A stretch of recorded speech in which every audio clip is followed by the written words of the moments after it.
Oke, halo guys, balik lagi di Angelin Universe. Di video sebelumnya kan kita udah sempet create project ya buat front end pakai React TypeScript.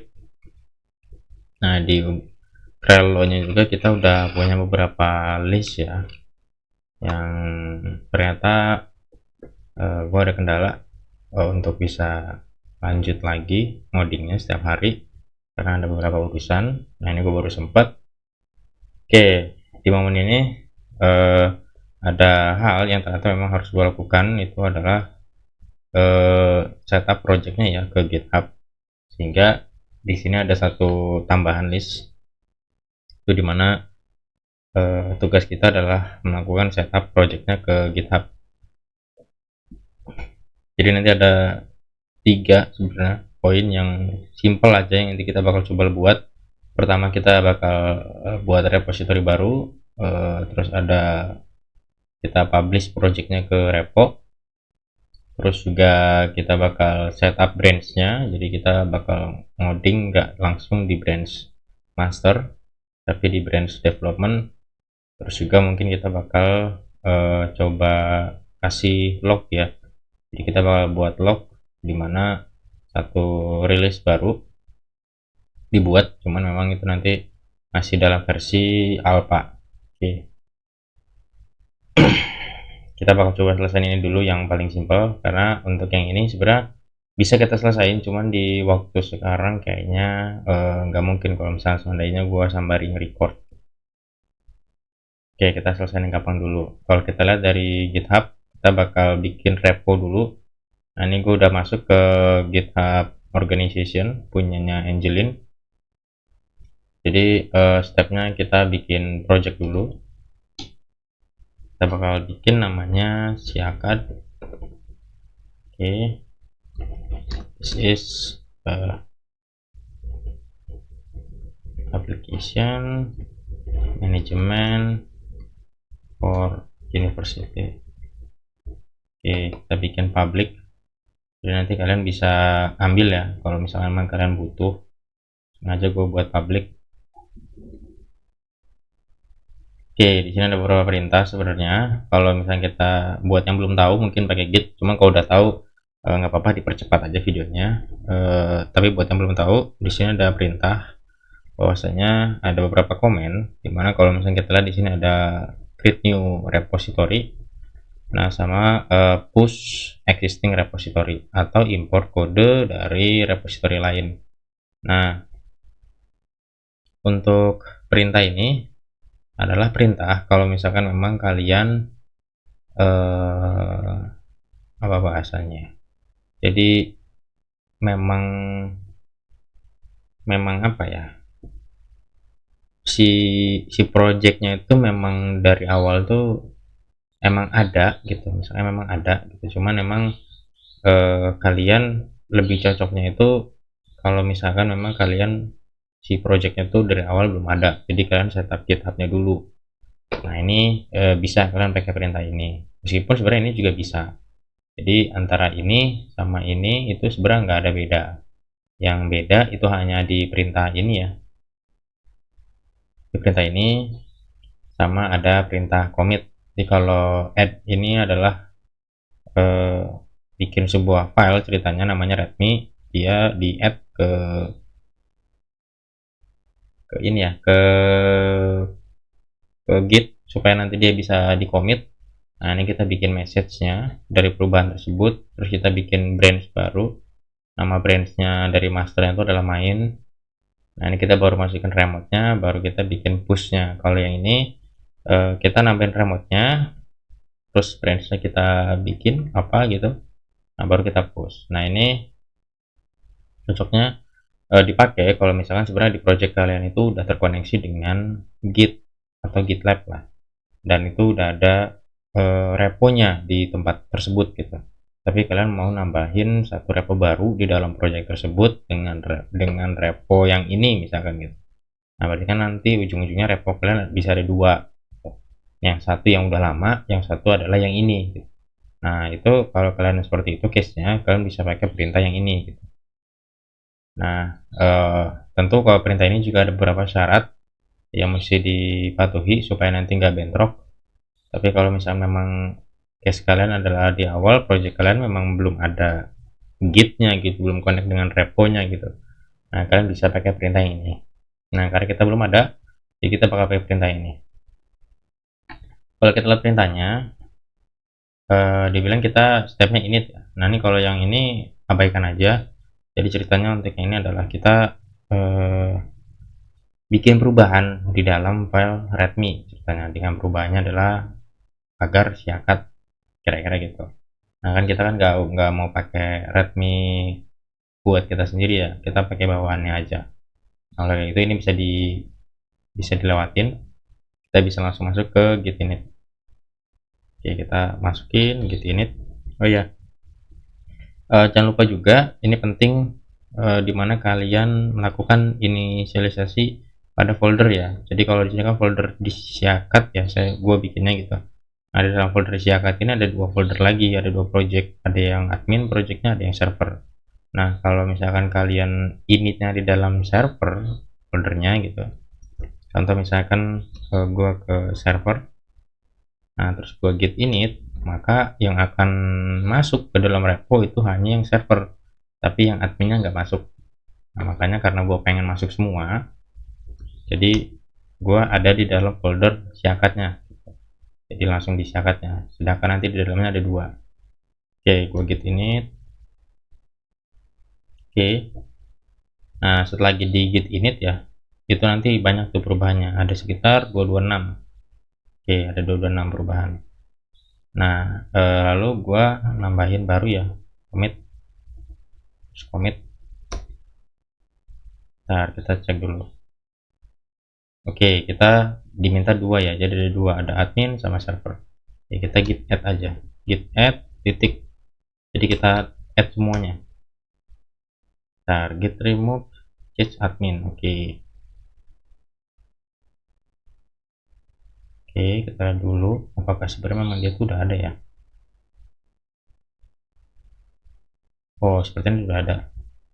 Kita coba ini ya, git cd server, sorry, kita ke cd server, kita coba cek git remote version.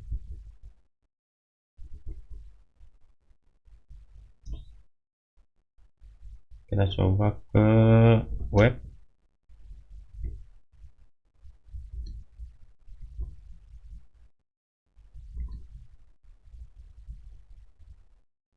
Oh admin, sorry, git remote version. Oke, belum ada sebenarnya. Kita coba cek ya. Ctrl Shift E. Oh, dia udah ada dua-duanya. Kita hapus. Oh, di repository nggak punya remote. Oke, kita coba lihat lagi. Oh, sorry, bukan setting. Oke, belum punya. Oke, sama-sama belum punya. Kita coba. Oh, dia terpisah jadi dua ya. Oke, kalau gitu gini aja. Kita git rm change admin. Oh, sorry, dia udah di dalam admin ya. Oke. Oh, bentar. Git rm change admin bla bla bla. Oke, git sub modul add titik admin.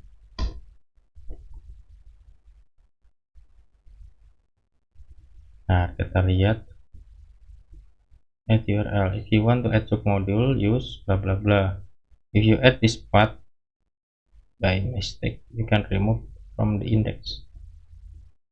Coba kita cek ya, git help, dia jadi ke bawah dua nih.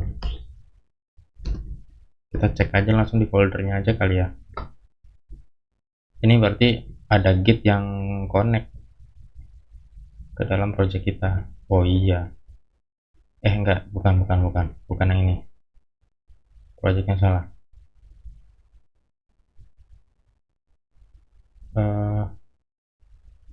Yang mana projectnya? Oke, di freelance coba lihat. Bukan siapkan, oh ini sorry.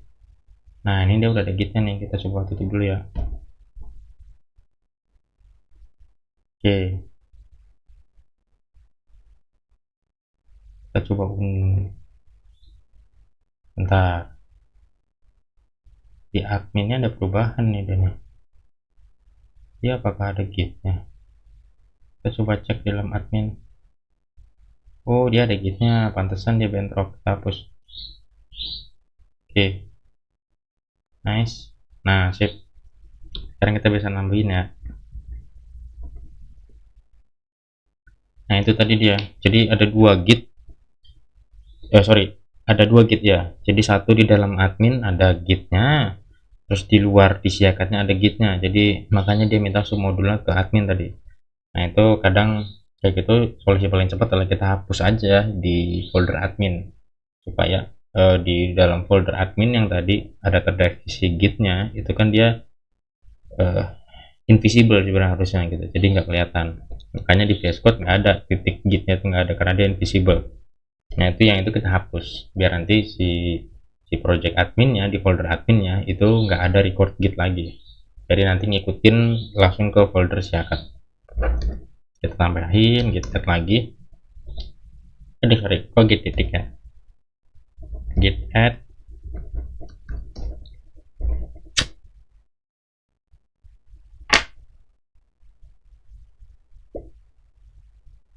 Oke, kita git init, kelewatan git ini dulu. Oke udah git init, git add. Oke dia lagi nambahin tuh semua folder dalam folder admin, folder server lagi di up sama dia, lagi ditulis perubahannya karena banyak, memang lama ya, ada 244 perubahan. Oke nanti kalau udah kita git add, tadi udah git init, git add, baru kita nambahin commitnya ya. Di sini commit defaultnya adalah first commit, nah, nanti coba ganti. Oke udah, kita gini aja, initialization. Oke ini pesannya bebas ya, yang penting pesannya ada di dalam tanda kutip, jadi di antara tanda kutip itu nanti akan dianggap sebagai pesan. Commit itu ya yang save perubahan, sedangkan strip m ini adalah artinya message-nya. Jadi git simpan perubahan, dimana message perubahannya itu adalah ini first commit kalau dibacanya gitu. Nah ini branch-nya dia minta kita untuk setupnya main, cuman kita boleh deh, boleh kita setup main aja ya. Oke, nah ini kita masukin remote-nya ya, URL-nya. Oke, nah ini kita baru kita push, kita upload ke gitnya. Ini mungkin yang buat belum yang sorry, buat yang belum tahu gimana lengkap detailnya, kalian bisa lihat aja di video record gue yang lain, itu ada memang bahasnya terkait git ya, gimana cara setupnya, gimana cara pakainya gitu. Mungkin ini orang yang udah pernah cuma mungkin belum biasa aja, nah ini cocok di sini ya. Tapi kalau buat yang sama sekali nggak tahu, bisa lihat di video gua atau video tutorial yang lain juga boleh, yang lebih lengkap gitnya. Oke, kita udah bikin repo, kita udah publish. Nah sekarang kita tinggal setup branch. Oke, kalau kita lihat ya, branchnya di sini ini namanya main. Oke, kita coba cek ya, git branch script A. Oke, artinya git branch all, jadi keluarin semua branch yang ada. Nah ini dia bilang branchnya adanya cuma main. Nah main, sedangkan kan dalam konteks ini adalah branch yang nanti dipakai pada saat deployment, jadi pada saat publish release ke server yang memang nanti bisa diakses, itu nanti dia akan secara default harusnya kita setup nanti di folder main. Nah artinya di folder main itu haruslah project atau perubahan dimana memang itu tuh udah fix ya, jadi nggak ada error, nggak ada bug, sebisa mungkin nggak ada bug sih, tapi khususnya adalah jangan ada error dan memang itu udah bisa dipakai gitu, tanpa kendala. Nah itu nanti yang akan dipublish ke server gitu. Nah karena kita juga tentu perlu maintain dalam kurun waktu tertentu. Nah itu kan kita nggak bisa dong maintain di dalam folder main gitu. Sedangkan kan main dipakai untuk dibaca oleh server atau dipakai untuk kita publish deployment ke server gitu. Kita perlu branch baru supaya apa? Supaya nanti nggak nyampur gitu. Jadi perubahan-perubahan yang masih kasar, yang masih error gitu, itu nggak akan ngerusak eh, project yang nanti dibaca oleh server gitu. Nah itu tujuannya sebenarnya seperti itu, kita bikin branch baru supaya nanti kita punya dua cabang gitu. Jadi cabang sekarang yang main itu adalah cabang yang nanti dibaca oleh server. Jadi setiap perubahan yang ada di main gitu itu artinya dianggapnya memang udah fix, udah bisa dipakai dan gak ada error. Nah cabang yang kedua itu adalah cabang dimana kita akan melakukan development gitu. Jadi karena development ya mungkin aja kan masih ada error atau belum lengkap atau mungkin bugnya masih di mana-mana gitu. Nah itu nggak apa-apa karena kan nggak akan dipakai di server kalau yang mode atau branchnya development.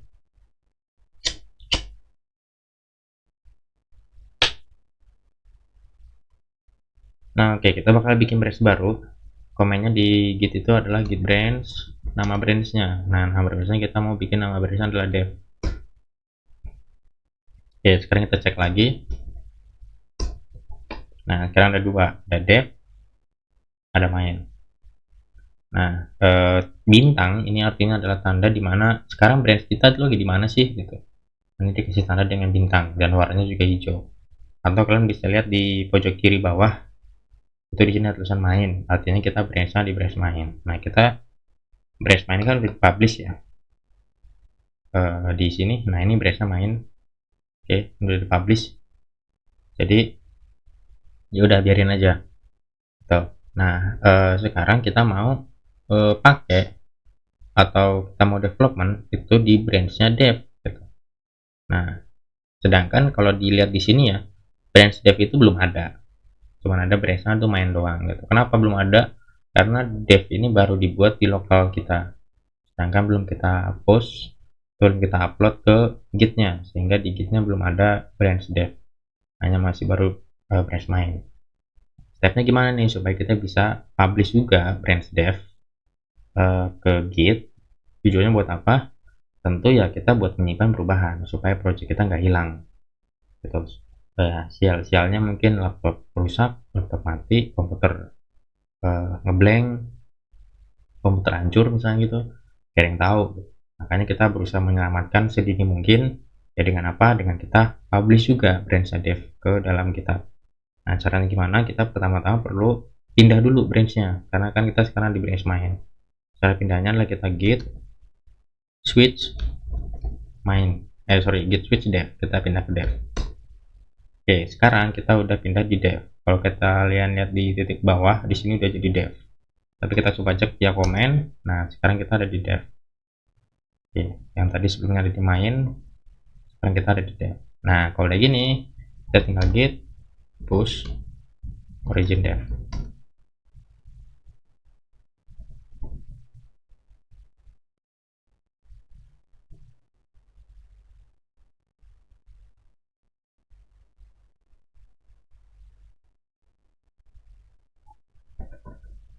Kita coba lihat di sini sekarang, kita refresh. Oke, nah sekarang ada dev ya. Jadi kalau kita lihat ke dev, ini di main sama initialization 6 menit yang lalu.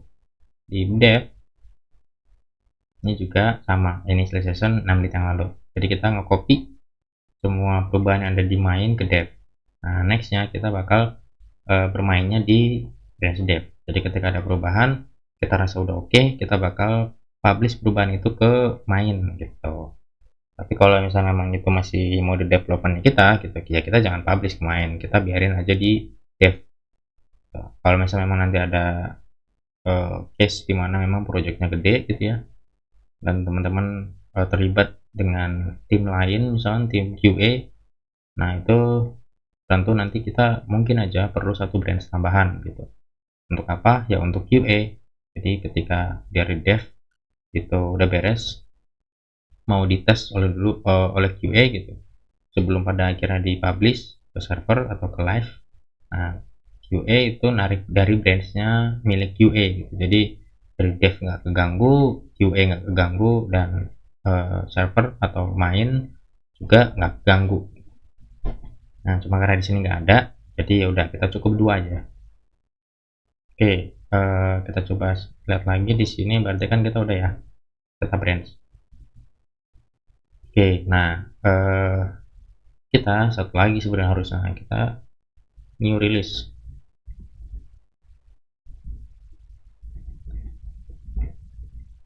Kita pakai yang mode alpha. Oke, nggak apa-apa, kita biarin aja bikin alpha, rilis alpha.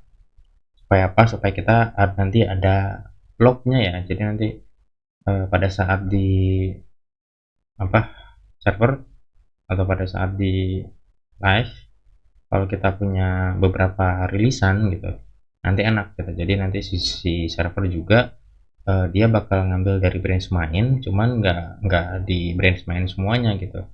Dia bisa milih lagi mau rilis yang versi berapa gitu. Tujuannya buat apa? Ya khawatirnya kan nanti ketika kita di rilis versi 1 terus udah di server, terus kita mau naikin lagi karena ada perubahan jadi rilis versi 2, ternyata di versi 2 itu masih ada error atau masih ada bug yang nggak kelihatan gitu, yang kelewatan.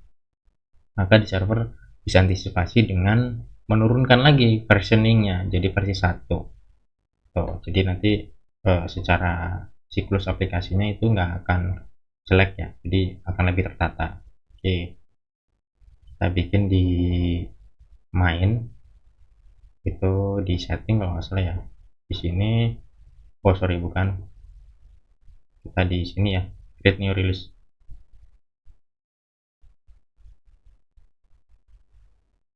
Sebentar, gue mikir dulu ya, di dev itu kita perlu release juga nggak ya? hmm, Boleh deh, di dev kita nanti bikin release ya. Jadi kalau misalnya, gue mikir dulu, kalau misalkan di dev kita bakal bikin rilis, berarti sebenarnya harusnya di dev rilisnya jauh lebih banyak dong dibandingkan di main. Oke, kita bakal pakai mode apa, alpha sama versioning biasa ya.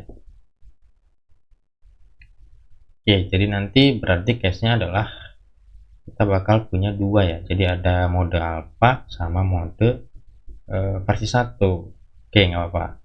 Nah, sekarang di sini kita di branch main, ini branch main ya, kita bikin choose take, kita bikin baru ya, versi 0.0.1 strip alpha.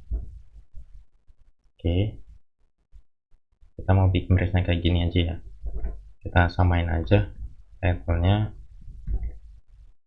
strip alpha.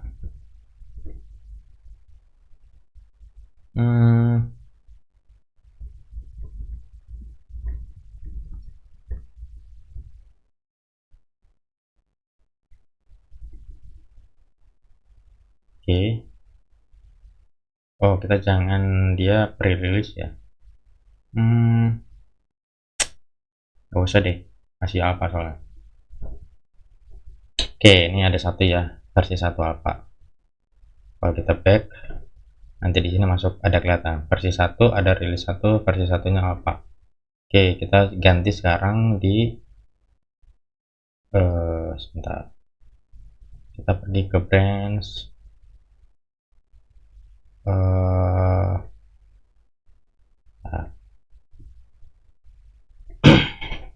oke, benar. Kita bikin rilis lagi aja satu. Kita bikin rilis mana nih? New release lagi, kita bikin lagi tapi targetnya sekarang di dev. Oke, di dev kita bikin v.0.0.1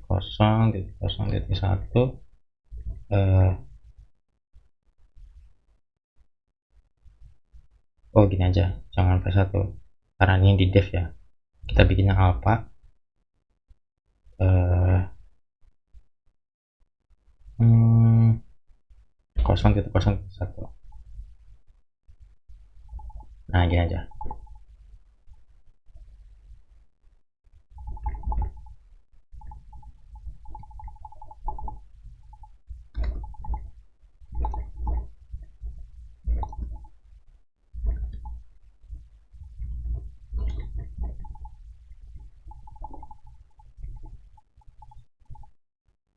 Oke, latest release enggak, jangan. Oke, nah sekarang ada dua ya, ini yang main, yang paling pertama latest ya. Nah sedangkan yang dev itu ada di sini di alpha. Jadi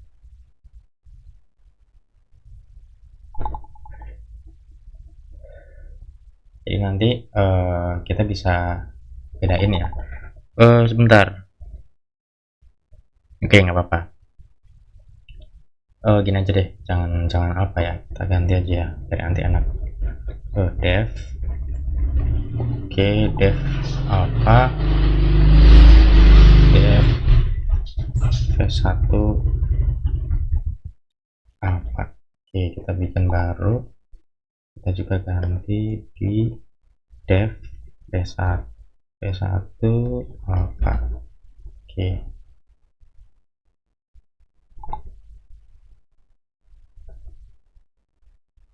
Nah sekarang nanti biar kita bisa bedain ya, jadi ada versi devnya, ada versi satunya atau versi mainnya. Oke, kita berarti udah punya. Oke, nah kita bisa pindahin berarti ininya ke sini. Oke, nah di video ini mungkin ini aja dulu, jadi nanti kita bakal lanjut lagi setup di sini ya. Nah ini sebenarnya gue udah ada beberapa fontnya yang cocok, terus template juga sebenarnya tinggal di copy dari yang Angelin Design, karena kan Angelin Design juga masih mode development sembari kita tes untuk Angelin Design secara langsung di project itu gimana. Jadi kita nanti bakal coba ikutkan sampelnya live projectnya tuh ada di Siakat ya. Jadi nanti kita bakal copy komponen dari si Angelin Design yang kalian bisa lihat di sini ya. Nah yang di sini Angelin Design tuh kita pindahin yang ada komponen yang ada di sini ke dalam sini. Jadi nanti biar nanti masih masa development kita langsung tes. Nah nextnya juga font udah ada, dan Axios juga nanti kita bakal coba sedikit connect setup ya untuk sisi Axios, termasuk juga untuk sisi React routernya. Oke, kira-kira itu aja dulu, sampai ketemu lagi nanti di video selanjutnya. Bye bye.